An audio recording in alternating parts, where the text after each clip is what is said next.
millor. Bé, em diuen Rosa Valls i soc professora de valencià de l'Institut Badia del Baber d'ací d'Alacant i la meva proposta, jo vinc a dir-vos moltes propostes perquè després, si us interessa, us les copieu i feu la vostra en els vostres centres. Jo el que voldria mostrar-vos avui són propostes de com treballo jo la literatura en el meu centre. Tots sabem que la manera tradicional de treballar la literatura ha sigut sempre a base de continguts que s'han après. Allò de conèixer les biografies dels autors, les característiques de determinada època, fins i tot què és una metàfora, què és una comparació. Aleshores, aquesta manera de treballar de continguts, per a mi, és important, però és important sempre i quan la relacionem amb la comprensió dels textos literaris, és a dir, el conèixer els trets d'una obra o els trets d'un autor són importants per poder interpretar la seva obra, és a dir, per a llegir literatura. I és important també els continguts de literatura, en el meu cas, i ara veureu propostes, per a crear literatura. Jo he de saber què és una metàfora, però això em serveix per a jo intentar crear metàfores, escriure metàfores. Bé, per tant, les propostes que jo us faré avui giraran al voltant del fet literari, però un fet literari de consum, és a dir, llegirem i escriurem literatura, sobretot d'una manera motivadora, apropant-nos als interessos dels alumnes de secundària i sobretot alumnes castellanoparlants de la ciutat d'Alacant, que això jo penso és un plus de dificultat que tenim així afegit en la ciutat d'Alacant. No sé si suposo que tot el món ho coneixeu.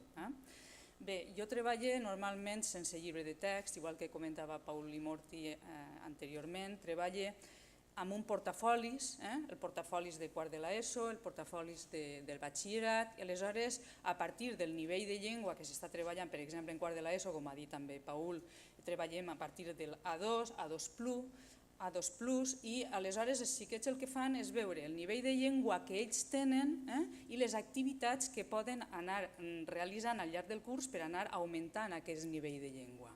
La literatura entraria com una tasca més o a voltes com xicotets projectes que fem, però per a també augmentar la seva competència comunicativa. Per tant, la meva manera de treballar la literatura en un institut d'Alacant està molt relacionada amb la llengua també. Llengua i literatura com una relació que jo pense que va bé per a mi. D'una banda vaig a mostrar-vos primer com treballo les habilitats receptives, com llegim textos. La primera cosa, jo distingís totalment el que és el treball de lectura intensiva, és a dir, si jo tinc un contingut a treballar de literatura, sobretot passa això quan donem història de la literatura en cursos com el batxillerat. Aleshores, jo puc treballar aquests continguts concrets de literatura sobre una època o un autor en fragments d'obres d'eixos autors, que es llegeixen en classe i s'analitzen en classe. Sempre llegim en classe. Aleshores, la lectura intensiva permet, a partir de fragments, un xicotet poema, un fragment d'una novel·la, treballar continguts. Però quan jo treballo lectures extensives, és a dir, quan recomanem llibres de lectura, el foment del gust per llegir, per a mi és l'objectiu fonamental. Aleshores jo, en l'ESO sobretot, no obligue a llegir un llibre determinat, ni tan sols proposo un llistat de llibres. El que fem és analitzar catàlegs editorials, sobretot els que tenim ja en internet, que és el que més els agrada a ells, i el que fem és que ells en cada trimestre escolleixen una lectura. Aprenen a analitzar els catàlegs, saben, per tant, poquet a poquet que d'una banda estan classificades les obres per edats, per gèneres, i aleshores ells poquet a poquet són els que van escollint el tipus de lectura que més es va. L'objectiu, per tant, és fomentar aquest gust per la lectura, i també l'intentar que els xiquets sàpien interpretar els textos literaris que llegeixen. Quan ells escolleixen un llibre, com he dit, un en cada trimestre, el que fan després és presentar-lo a la classe. Ahí és on entra el treball de llengua. La presentació oral formal davant d'un grup és el text que es treballaria després d'una lectura de qualsevol llibre que ells han escollit. Aquesta presentació davant del grup, el que els ajuda jo a crear, és un text guiant-los en una seqüència didàctica pas a pas a com realitzar aquesta presentació oral. D'una banda, primer està tota la informació que ells han d'escollir del llibre, de la lectura en si, o també de buscar més informació sobre l'autor, per exemple. De tot això, ells redactarien un text escrit que després haurien de transformar en un text oral que presenten davant la classe. Tot aquest procés, com us he dit, és guiat per mi, perquè si a ells es dius has de fer una presentació oral i no els ensenyes a fer-la, doncs segurament el resultat final no serà mai tan bo com si pas a pas en la seqüència didàctica tu els ensenyes a no improvisar els textos, que pense que en la secundària això és important. Bé, doncs, ells fan la seva presentació del llibre i diuen si els ha agradat o no els ha agradat. És a dir, recomanen la lectura als companys per a que en un altre trimestre puguen tindre una opció que els altres desconeixien.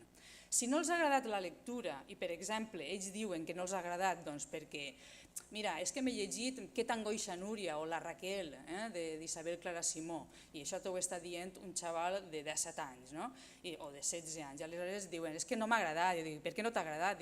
És que és d'amor o és d'una cosa sentimental. I dic, tu per què t'has escollit aquest llibre? No, és que me l'ha deixat la meva germana que el teníem per casa. Bé, això és una de les coses que jo en la rúbrica d'avaluació penalitzo. Perquè si l'objectiu de lectura és que ells gaudisquen de la lectura, l'esforç ha d'estar en escollir ells una lectura que s'agrade. El problema és que et diuen, és que jo mai m'he llegit un llibre que m'ha agradat. Això t'ho diuen molts alumnes de secundària. Jo mai he trobat un llibre que m'agradara.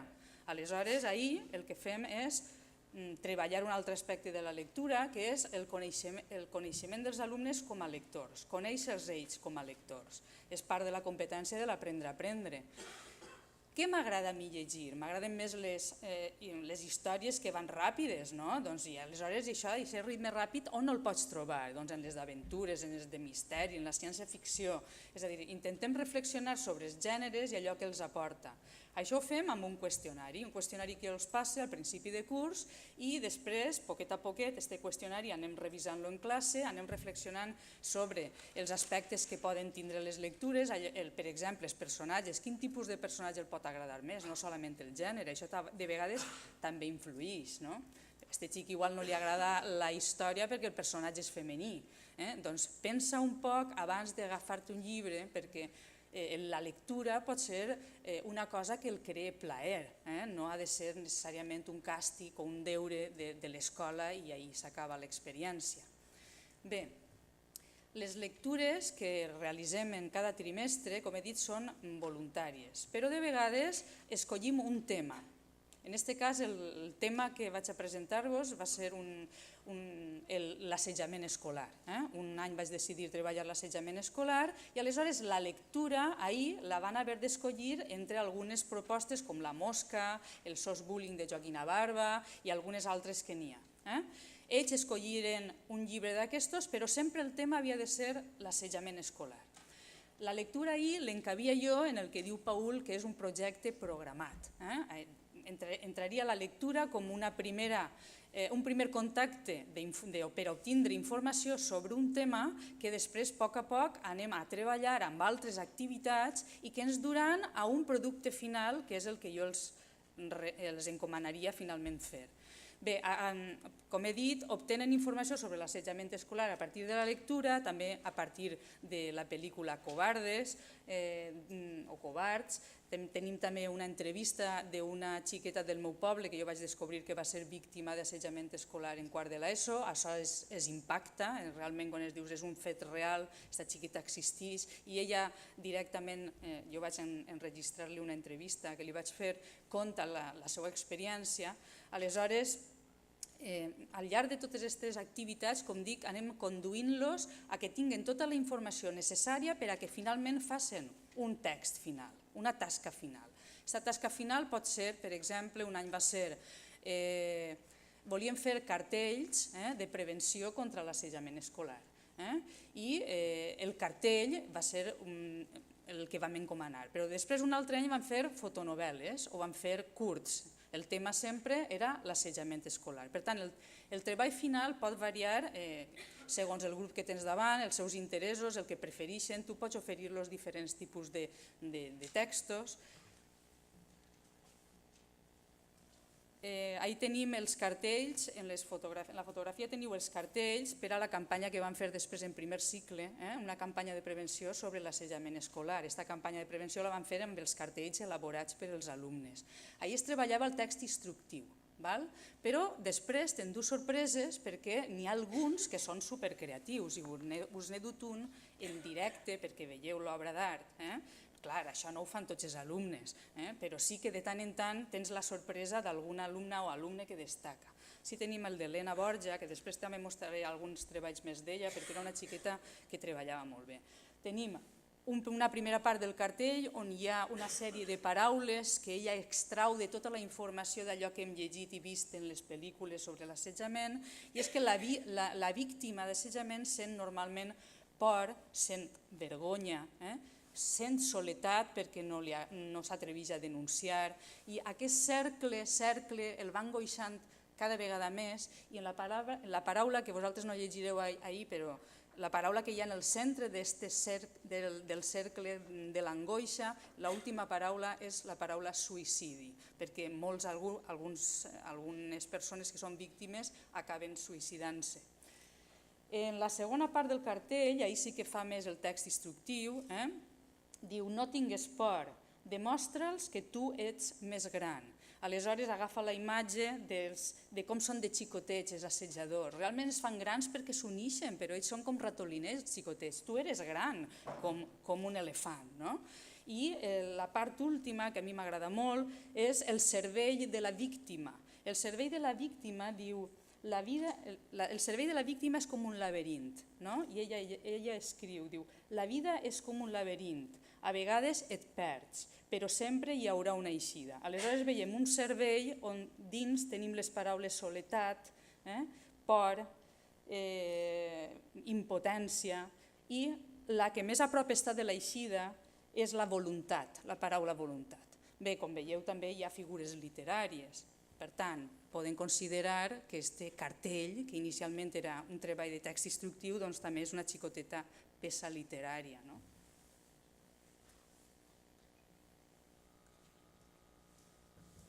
Us mostraré ara, ja que entrem en la producció, altres coses que treballem en classe, sempre intentant crear un poquet de literatura. Quan us dic això, us dic que com a professora he hagut de vèncer una vergonya tremenda a vindre ací i mostrar-vos allò que fem nosaltres, ells i jo, perquè primer m'ho he de creure jo. Si no venç jo la vergonya, ells no acaben fent-ho. Per tant, que sapigueu que com a mestres el primer que hem de vèncer és aquesta vergonya nosaltres.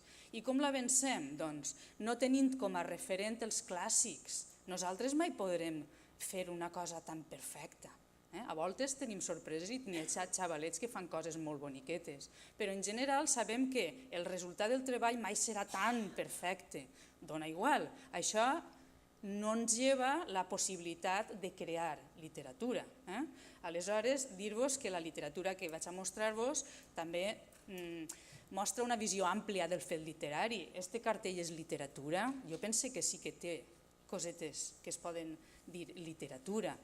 L'eslògan dins d'un cartell publicitari, per exemple, és un xicotet text literari molt treballat, molt elaborat, que vol crear un determinat sentiment en el públic, vol, enteneu, crear un efecte, commoure, per tant, és literatura. Bé, doncs, i les endevinalles? I tota la literatura que tenim popular, oral, és literatura? Jo pense que sí. L'endevinalla, doncs ara estareu pensant, i treballa l'endevinalla en secundària? Normalment l'endevinalla es treballa en col·legis d'infantil i primària, però perquè es treballa com un joc d'endevinar, d'entendre. Però ara poseu-vos vosaltres a escriure una endevinalla, a crear una endevinalla. Veureu que és molt més difícil. Per tant, aquest grau de dificultat fa que per a mi, per a un primer d'ESO fins i un tercer d'ESO que ho he arribat a treballar, siga un nivell adequat de treball i siga un gènere adequat de treball. A més és divertit, a ells els agrada. Aleshores, Com treballem l'endevinalla? Com us he dit, ells normalment el que volen sempre és improvisar els textos. Ells volen agafar un paper i posar-se a escriure i directament ja que existisca l'endevinalla. Aleshores jo us dic que d'això res. Com veieu ahir, tots els textos s'han de fer d'una manera pautada, pas a pas. Però fixeu-vos, un text literari, que és el més elaborat, encara més. Per tant, com ho fem? Ahir es treballa un text descriptiu, perquè l'endevinalla és un text descriptiu. A nivell de llengua estàs treballant tota l'estructura de l'ordre del text descriptiu, pots treballar els adjectius en alumnat castellanoparlant, és a dir, té darrere un treball de llengua interessant.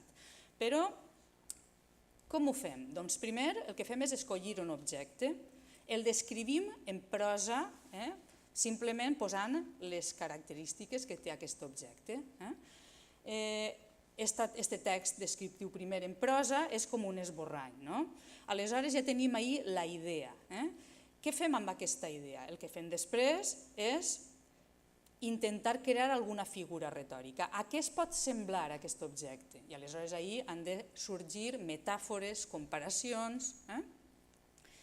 Ja tenim, per tant, la idea redactada en prosa. Tenim també alguna figura literària. I ara què fem? Doncs ara hem de escriure aquesta idea en versos, perquè tenen sempre un model. Nosaltres jo li dono sempre un model d'una endevinalla ja feta i ells veuen que això està escrit en una espècie d'estrofa.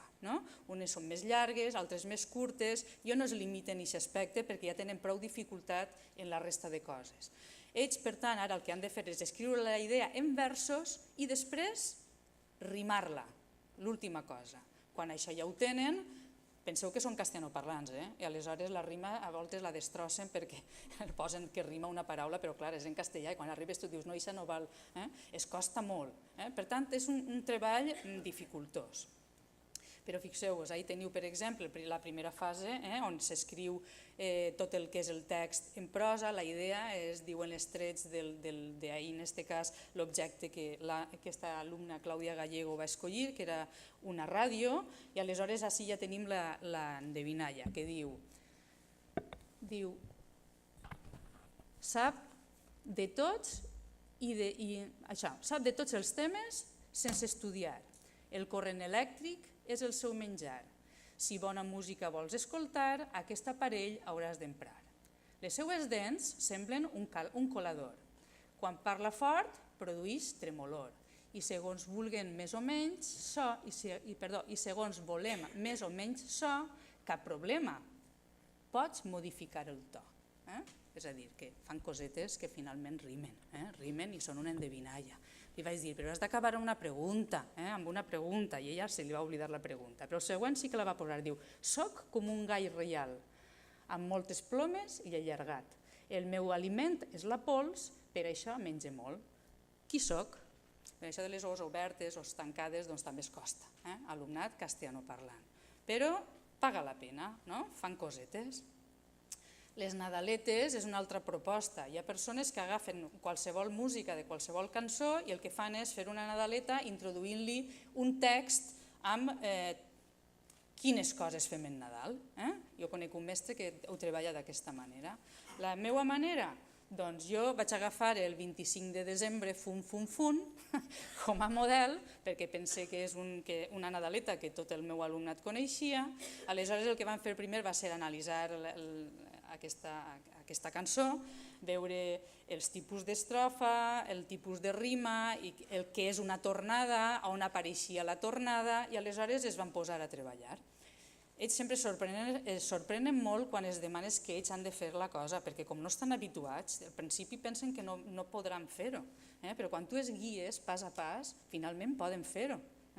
Aleshores vaig dir, doncs, penseu ara idees sobre què feu en Nadal, una nit com la nit de Nadal o una nit com la nit de Cap d'Any, perquè, i ahí entra la cultura nostra, nosaltres, la nostra tradició, el dia important a voltes era el Nadal, i es parla un poc d'això. Ara ja no celebreu tant el dia de Nadal, celebreu més la nit de Nadal. Abans mai ha sigut així la nostra tradició.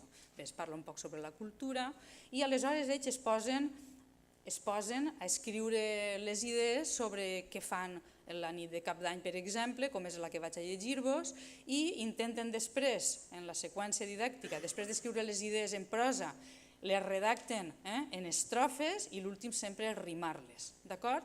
En aquest cas diu, és 31 de desembre, i es repeteix, din, din, don, és 31 de desembre, din, din, don, estem entre familiars bevent, parlant, i sonen les campanades, mengem raïms amb rialles, din, din, don, ara donem abraçades, din, din, don, canten, ballen grans talents, d'Antena 3, bé, ells fan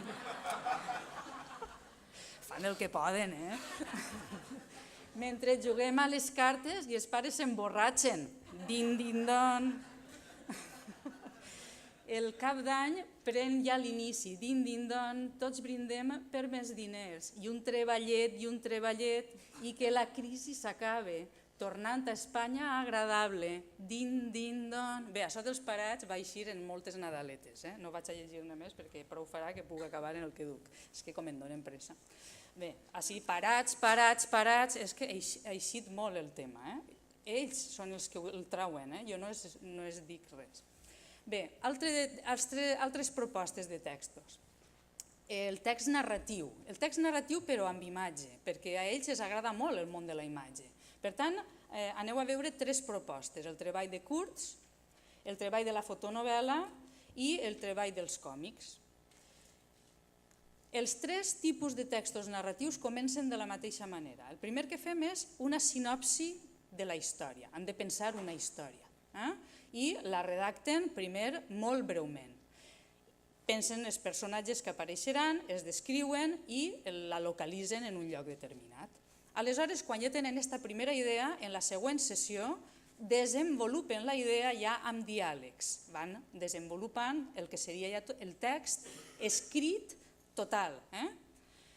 Quan ja el tenen, aquest text escrit, el que han de fer és passar-lo al tauler de treball que es diu, a l'storyboard. És un tauler de treball en el qual aquesta història que han contat inicialment sols en text, el que han de fer és ara contar-la a partir d'imatge i text. La imatge es costa molt de veure que també comunica. Per tant, han d'eliminar molt de text i pensar molt bé quines imatges comunicaran part d'aquest contingut. Això, com us he dit, és en els 3 gèneres, d'acord? Després, quan ja tenen aquesta part de tindre els diàlegs i les imatges, és quan varien els gèneres. La fotonovel·la ho faríem d'una manera, en el curt ho faríem d'una altra i en el còmic aniríem al dibuix. Aneu a veure un exemple, solament començar l'exemple d'un curt. Per exemple, tenim una història d'unes amigues que són molt diferents, viuen juntes i aleshores es barallen perquè són molt diferents, però després s'enjunten perquè no poden viure les unes sense les altres. Bé, el tema de l'amistat ja sabeu que és un tema que en secundària és important, sobretot en les xiques. Ahí veieu el procés, ahí tenim la sinopsi, veieu la descripció del lloc, veieu els personatges, tenim així tota la història desenvolupada, ahí tenim el storyboard, on fem imatge i text combinat, i ràpidament us poso una xicotiua mostra d'un curt.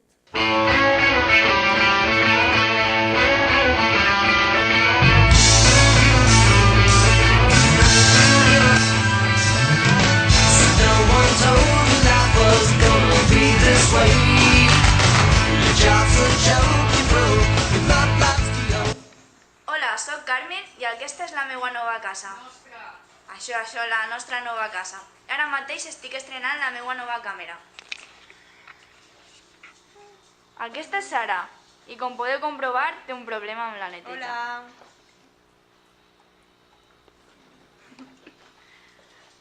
Aquesta és Helena i jo crec que té un problema amb l'esport. Diu hola, Helena. Jo? Un problema? 401, 402... Bé, no podem veure el sencer, però veieu, tens el text ben corregit i quan fan l'oral, bom, diu Helena. Sempre n'hi ha algun error, és a dir, però no passa res, vosaltres imagineu-vos l'esforç que fan per memoritzar els textos orals. Els còmics és el mateix procés, com us he dit, però acabem dibuixant. Hi ha algunes històries molt boniquetes com aquesta, que és un gatet que li regala a la seva amiga un regal, que és un pastís. Al final l'amiga se'l menja i diu, ai, sap a peix, no? Clar, que li ha de regalar un gatet, un pastís que fa gust a peix. N'hi ha altres que dibuixen molt bé el còmic i el coneixeu perquè es treballa més en els centres de secundària. Però què passa amb els que no saben dibuixar? Doncs els que no saben dibuixar el que poden fer és una fotonovel·la. A veure si això ara va, perquè abans ha tingut problemes.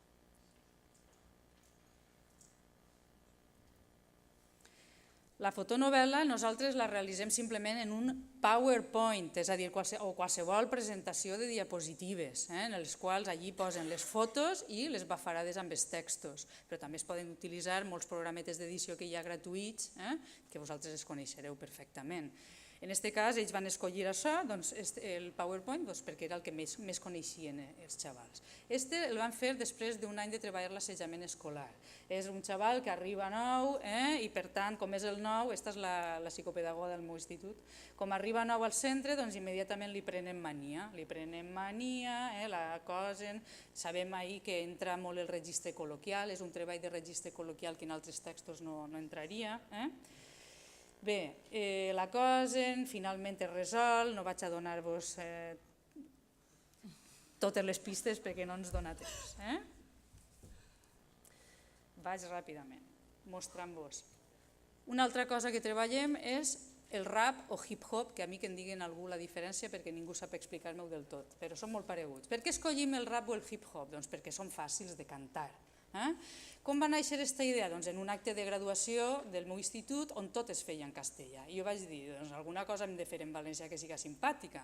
Doncs es vaig proposar als alumnes, el curs següent, redactar un text en el qual contaren totes les anècdotes de tota l'etapa de secundària que recordaren, totes les coses positives que recordaren de tota l'etapa. I això ho feien primer en prosa, després ho vam posar en estrofes i finalment ho vam rimar.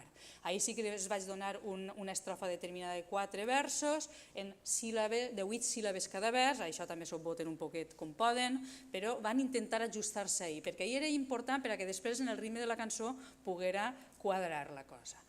Treballo en molts projectes amb altres professors del meu institut d'altres matèries. Este projecte del hip-hop el treballa amb el professor de tecnologia i el del curt el treballa amb la professora d'informàtica que acaba de fer els muntatges. Us ho dic perquè ho sapíeu, que no necessàriament tu has de fer tot, sinó que pots fer-ho amb altres professors. Bé, al final va ser el primer any una cançó que van cantar directament en l'acte de graduació. El segon any va ser una espècie de lip-dap, però un lip-dap nostre, en el qual cantàvem una cançó nostra, la ballàvem i tot, la coreografia i tot era nostra. D'acord? Simplement us mostre el principi perquè us feu una idea, perquè sé que hem d'anar acabant.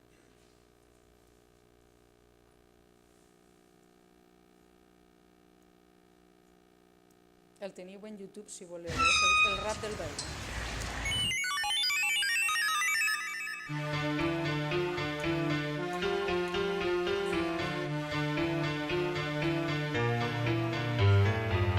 Començament de l'ESO, eren unes criatures, colpes pentes havia, als exàmens cada dia. Va començar molt xicotets, en uns barracons de paper, després anaren al pavelló, que es va agradar un muntó. Al principi em va costar la confiança agafar, ser jo, mostrar-me com era segur, va valdre la pena. El rap va passant per tot el centre, tots els espais del centre. I això s'ha convertit en un document que ells tenen i que serà un record quan siguem més grans. Ara no li donem molta importància, però algun dia li donem. Bé, també fem literatura imitant els clàssics, és a dir, no solament treballem coses populars com aquestes, sinó que a voltes agafem un poema com el de Vicent Andrés Estellés de M'he estimat molt la vida, i aleshores el treball d'enguany en el videoclip que estem preparant per a l'acte de graduació, el que fem és, les lletres són tot imitació a este poema d'Estellés que diu M'he estimat molt la vida i que està explicant que ell s'estima la vida i és feliç, però per les xicotetes coses quotidianes. Aleshores ells fan un poema similar al d'ell, que no em dóna temps de llegir, que diu, per exemple, m'he estimat molt la vida a l'institut. Un matí a l'institut és llarg i estressant, però sempre hi ha cosetes sense importància, uns petits detalls que t'alegren el dia, com escoltar el cant dels pardals, com la rialla de la gent, com quan obris un llibre i té olor a nou, les petites converses amb les amigues, veure com et somriu la persona que t'agrada, l'alegria al seu rostre, com camina en la teua direcció, com et fa somriure. Petits detalls sense importància per a alguns, però que ens alegren quan els vivim junts. Imita aquest. L'altre poema que m'agafa de base és El res no m'agrada tant, de Vicent Andrés Estellés, també aquell que s'agafa el pimentó torral, l'enlaire eucarísticament, clou els ulls i tum, i se'l fot. I ells escriuen coses com, res no m'agrada tant com eixir al pati un dia assolellat, en què tan sols una fina brisa interromp la perfecció del nostre pentinat. Salude amb èmfasi les meues companyes, traiem el pa i cadascuna se situa al seu lloc habitual, m'asseca al banc, em recolze, els raigs de sol i l'aire fresc m'evadien de la conversa, tan sols observe les carcallades de cadascuna, em trobe totalment endormiscada i quan desconnecte plenament un so agut i estrident em fa tornar a la realitat. Toca tornar a la normalitat, a la classe, és a dir, acaba també imitant un poc el cloc els ulls i me'l fot. Sí. Bé, hi ha maneres d'imitar-los sense donar-los un tema. Així, per exemple, no us ho puc llegir perquè hem d'acabar. Hi ha un xaval de segon de batxillerat que parla que per a ell el moment que més li agrada és quan es gita al llit a dormir. L'altre alumne diu que el que més li agrada és quan està llegint al llit també i aleshores la lectura la du a...